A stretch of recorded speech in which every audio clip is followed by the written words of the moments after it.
तुम्हाला कदाचित हा प्रश्न सुद्धा विचारला जाऊ शकतो. वेगळा पूर्ण अख्खा प्रश्न येऊ शकतो 10 मार्कांचा वगैरे. समजा मला पॉझिटिव्हचे विचार करायचे आहेत या लॅटरल एंट्रीचे. आता आपल्याला समजा निगेटिव्हचा विचार करायचा आहे. कंपल्सरी लिहायचं. ठीक आहे. मनमोहन सिंग व्यवस्थित लक्षात ठेवा. लॅटरल एंट्री म्हणजे आपण काय म्हणतोय ती व्हर्टिकल एंट्रीपेक्षा वेगळी असते. ठीक आहे. लॅटरल एंट्री काय असते? व्हर्टिकल एंट्रीपेक्षा वेगळी असते.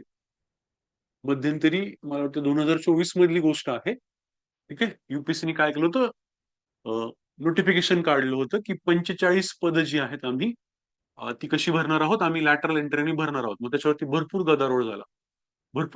2024 मधली गोष्ट आहे बहुतेक. की आम्ही लॅटरल एंट्रीने काय करणार आहोत, 45 पदं भरणार आहोत. जर ह्या पदांचा विचार केला तर 5,000 पदांमधली म्हणजे महत्वाची जी उच्च पदं असतात तर 5,000 पदांमधली ही 45 पदं होती फक्त. ठीक आहे ना. तरी सुद्धा काय खूप मोठा गदारोळ झाला. तुम्ही लॅटरल एंट्रीनी कसं भरताय असं तो दंगा झाला. याला काय म्हणतात, लॅटरल एंट्री म्हणजे काय असतं लक्षात घ्या. पण जेव्हा एक्झाम सिस्टीमचा विचार करतोय आपण युपीएससीचा विचार करतो समजा. ठीक आहे. किंवा एमपीएससीचा विचार करा. युपीएससी मध्ये काय करता तुम्ही, एक्झाम देताना तुम्ही समजा आय एस होता. ठीक आहे. आणि मग काय तुम्ही हळूहळू हळूहळू प्रमोट होत होत होत होत आपण काय करूया, जॉईंट सेक्रेटरी किंवा सेक्रेटरी पदावरती समजा तुम्ही जाता. है ना. सेक्रेटरी किंवा जॉईंट सेक्रेटरी पदावरती तुम्ही जाता. याला काय म्हणायचं, याला म्हणायचं व्हर्टिकल एंट्री. लक्षात ठेवा.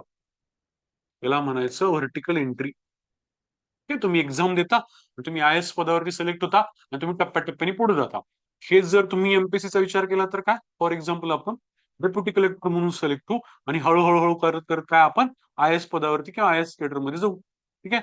हे काय आहे, व्हर्टिकल एंट्री. लक्षात ठेवा. ठीक आहे ना. एक्झामनी भरली जाणारी एक व्हर्टिकल एंट्री आहे. लॅटरल एंट्री म्हणजे काय, तर समजा आपण म्हणूया इकडे एखादा प्रायव्हेट सेक्टर आहे.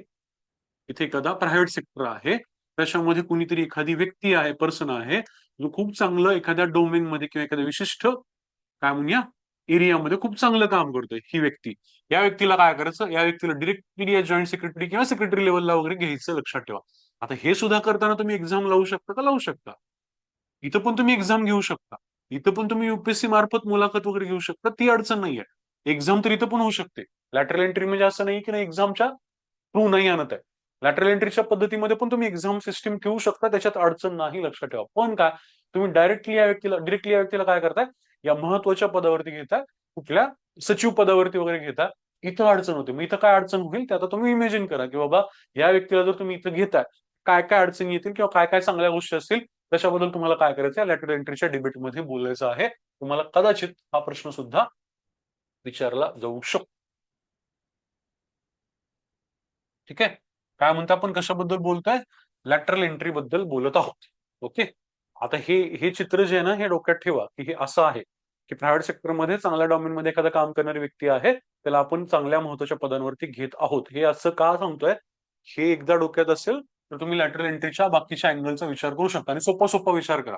समजा मला पॉझिटिव्हचे विचार करायचे आहेत या लॅटरल एंट्रीचे. ठीक आहे. मला काय मिळतंय, पहिलं तर मला मिळतंय काय, एक प्रकारे मला म्हणूया आपण डोमेन एक्सपर्ट मधला व्यक्ती मिळतोय. डोमेन एक्सपर्टीज मिळतोय. का बरं, मी हेल्थ सेक्टर मधल्या व्यक्तीला काय करू शकतो, हेल्थ डिपार्टमेंट मध्ये सचिव पदावरती वगैरे घेऊ शकतो. डोमेन एक्सपर्ट मिळतोय. त्यालाच आपण म्हणूया प्रायव्हेट सेक्टर मधला काय म्हणूया त्याला, जो काही एक्सपिरियन्स आहे. एक्सपर्टीज आणि एक्सपिरियन्स दोन्ही शब्द वापरून टाकायचे. एक्सपिरियन्स मिळतोय.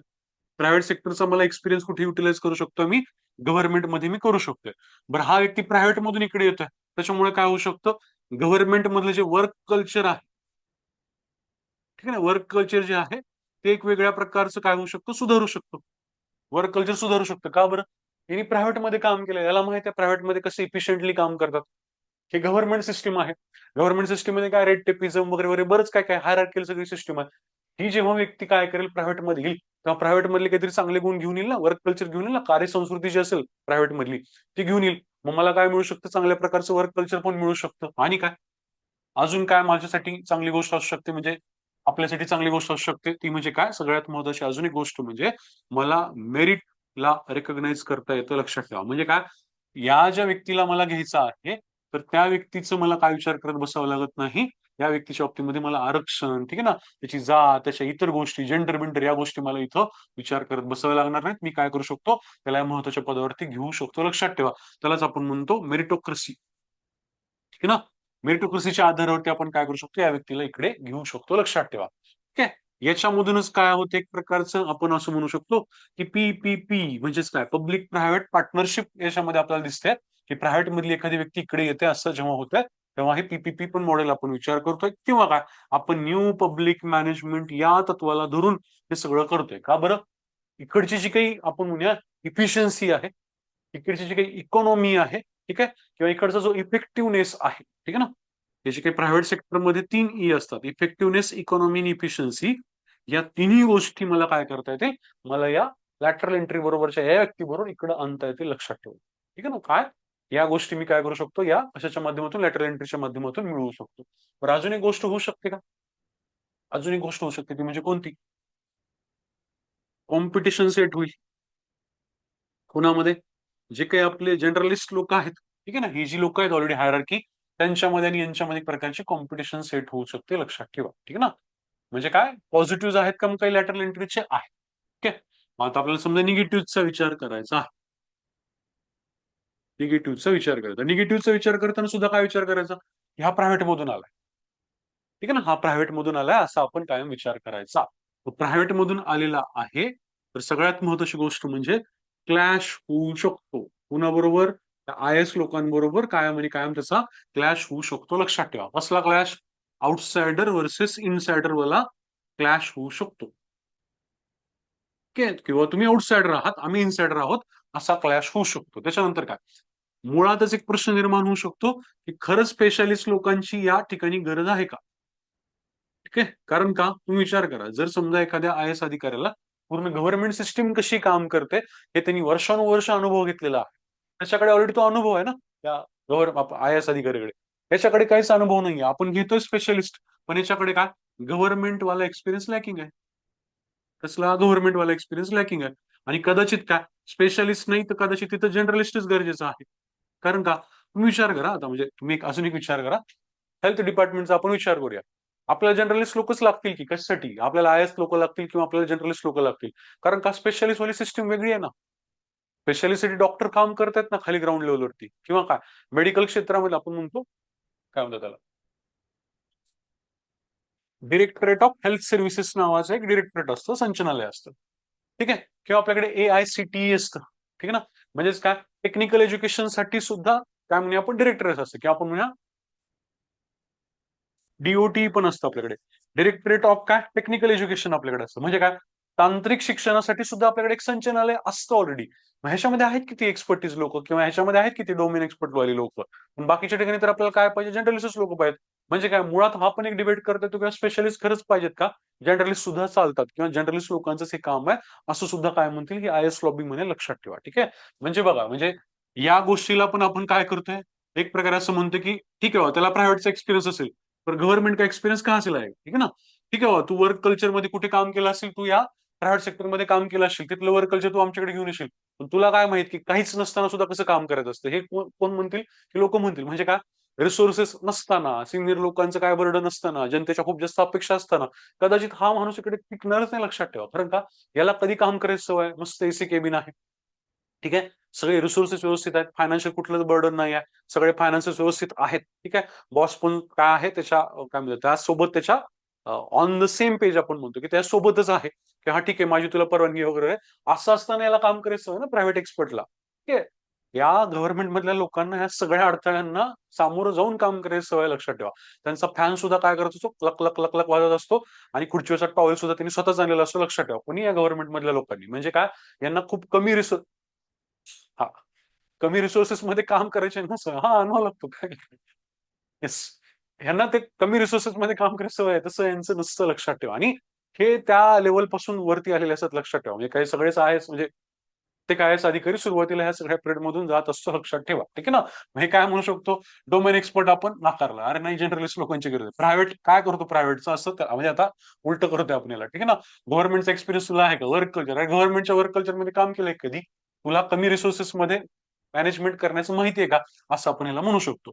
इथं खूप मोठा इश्यू आहे, लक्षात ठेवा. मेरिटोक्रेसी जेव्हा आपण म्हणतो, काय होऊ शकतं, लॅटरल एंट्रीमुळे ही एक भीती आहे, SC ST OBC किंवा आपण म्हणतो जेंडर वाईज जे आपण आरक्षण म्हणतो, त्याला या लॅटरल एंट्रीमुळे धक्का लागेल असं म्हणलं जातं. ठीक आहे ना. हे जे आहे ना, एका बाजूने ही चांगली गोष्ट, पण दुसऱ्या बाजूने काय, SC ST OBC किंवा आपण म्हणूया जेंडरचं जे काही आरक्षण आहे आपल्याकडे एमपीसी मध्ये, मुलींसाठी पण आरक्षण आहे समजा, तर या गोष्टीला नक्कीच धक्का लागू शकतो लॅटरल एंट्रीमुळे. कळते का बघा, म्हणजे इकडे ऍक्सेप्ट केलं ना, इकडे लगेच आपण काय करतोय, रिजेक्ट करून टाकतोय, लक्षात घ्या. ठीक आहे. सो काय, या गोष्टींचा जर विचार केला, ठीक आहे, तर आपल्या असं लक्षात येईल की ठीक आहे, काही पॉझिटिव्ह पॉईंट पण आहेत आणि काही निगेटिव्ह पॉईंट आहेत.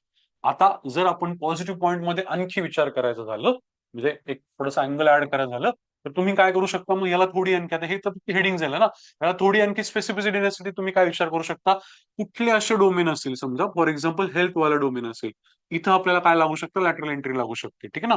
त्यानंतर काय, फायनान्स वाले आपण म्हणूया डोमेन असतील, इथं कदाचित आपल्याला काय लागू शकते, लॅटरल एंट्री लागू शकते. किंवा काय, टेक्नॉलॉजी, ठीक आहे ना, टेक्नॉलॉजीच्या एरियाज मध्ये, ठीक आहे, आपल्याला काय लागू शकतात, काय एक प्रकारे हे एक्सपर्टीज म्हणा, डोमेन एक्सपर्ट म्हणा, किंवा ही लोक लागू शकतात, लक्षात ठेवा.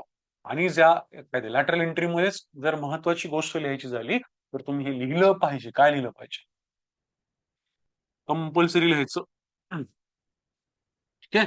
मनमोहन सिंग, ठीक आहे ना, मनमोहन सिंग हे बेस्ट एक्झाम्पल आहे लॅटरल एंट्रीचं, लक्षात घ्या. तुम्ही म्हणाल पंतप्रधान पदावरची लॅटरल एंट्री का, राज्यसभेची नाही, ती लॅटरल एंट्री नाही, ती सुद्धा एक प्रकारची लॅटरल एंट्रीच आहे.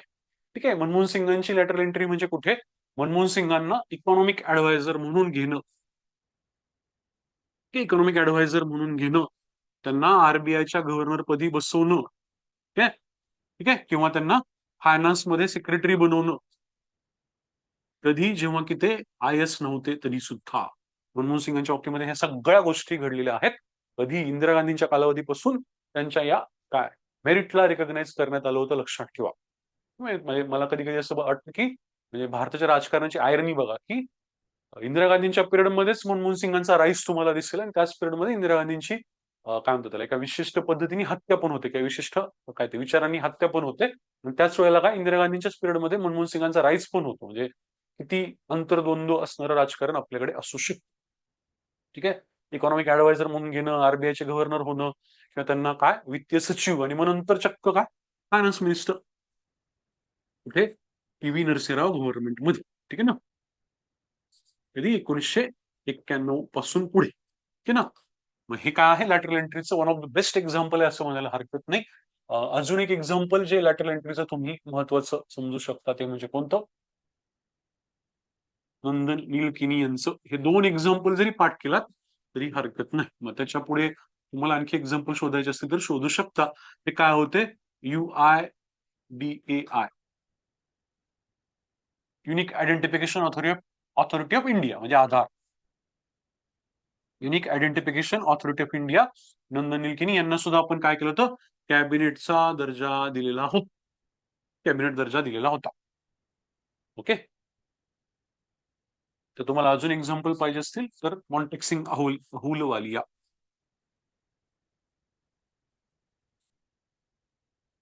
मॉन्टेक्सिंग अहुलवालिया, ठीक आहे ना. हे काय प्लॅनिंग कमिशनचे उपाध्यक्ष होते जेव्हा मनमोहन सिंग पंतप्रधान होते. ठीक आहे ना. कारण का, प्लॅनिंग कमिशनचे अध्यक्ष कोण असतील, मनमोहन सिंग असतील, आणि हे प्लॅनिंग कमिशनचे उपाध्यक्ष होते मॉन्टेक्सिंग अहुलवालिया. यांना पण लॅटरल एंट्री देण्यात आलेली होती. ठीक आहे. आणि तिथे पण तो दर्जा असतो, लक्षात ठेवा, एक कॅबिनेट सारखा दर्जा वगैरे असणं तिथे पण असतं. अजून एक्झाम्पल लिहायचं झालं तर विजय केळकर सरांचं पण एक्झाम्पल तुम्ही लिहू शकता. त्यांना मला वाटतं जीएसटीची टास्क फोर्स त्यांच्याकडे होती. ठीक आहे. जीएसटीची टास्क फोर्स त्यांच्याकडे होती, विजय केळकर. ठीक आहे. हे अशी जी काही लोक आहेत. किंवा अजून एक तुम्ही लिहू शकता, म्हणजे काय, सॅम पित्रोदा. ही तुम्हाला सगळी एक्झाम्पल जास्त करून काँग्रेस कालावधीमध्ये दिसतील. सॅम पित्रोदा, हे टेलिकम्युनिकेशनची जी काही क्रांती आहे राजीव गांधी यांच्या पिरियड मधली, तर त्याच्यामध्ये यांचा खूप मोठा वाटा समजला जातो. हे सॅम पित्रोदा अजूनही काय रागाबरोबर असतात, रागाबरोबर ते फिरतात. परदेशामधले जे काही वेगळ्या युनिव्हर्सिटीज असतात, तिथे जे काही रागाचं लेक्चर वगैरे असतं, त्याच्यामध्ये आयोजक हेच असतात, लक्षात ठेवा, सॅम पित्रोदा. ठीक आहे. त्यातली खरं तर दोनच नावं तुम्ही पाठ करायला हरकत नाही, पण ही बाकीची जर तुम्हाला आता, मला माहिती आहे की तुम्हाला आणखी उदाहरणं लागतात लगेच, की सर अजून कोण असेल वगैरे. लॅटरल एंट्री म्हणजे काय ते कळालं का बघ, महत्वाच्या पदांवरती काय करणं, डोमेन मधून लोकांना घेणं.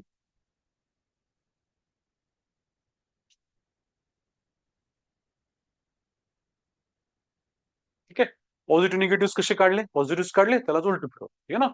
ही आता पद्धत डोक्यामध्ये सेट करायची की जे काही हेडिंग्स आहेत ना त्याला 180 डिग्री मध्ये फिरवण्याची ताकद पाहिजे. म्हणून म्हणतो परत परत 180 डिग्री. 180 मध्ये फिरवलं की काय होतं, तुमचे बरोबर मुद्दे तयार व्हायला लागतात. तुम्हाला काय वाटतं, मी पॉझिटिव्ह वेगळे पाठ करेल, मी सकारात्मकता किंवा सकारात्मक मुद्दे वेगळे पाठ करेल. गरज नाही, की तसलं काही करत बसायचं नाही. आणि ऍक्च्युली त्याच्यापेक्षा वेगळं तुम्हाला काही मिळणार पण नाही. तुम्ही शोधा, तुम्ही भरपूर काय ते तुम्हाला काय त्याच्यामध्ये इंटरनेटवरती शोधायचे, अजून कुठे शोधायचं शोधा. तुम्हाला वेगळं काही त्याच्यामध्ये मिळणार आहे. तुम्हाला ते बघितल्यानंतर हेच कळेल की अरे हा, शेवटी इकडच्या 4 हेडिंग आणि इकडच्या 4 हेडिंगच मला उत्तर लिहायला पाहिजे होत्या आणि 1-2 एक्झाम्पल मला पाहिजे होते. आता हे एक्झाम्पल कशात, लॅटरल एंट्रीला आपण सपोर्ट करणार आणि नंतर म्हणणार लॅटरल एंट्रीमध्ये काही अडचणी पण आहेत.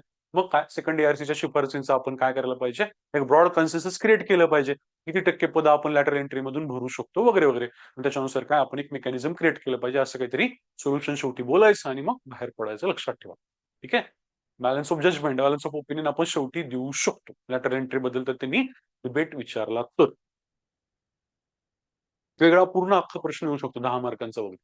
म्हणून हे करतं सांगितलं.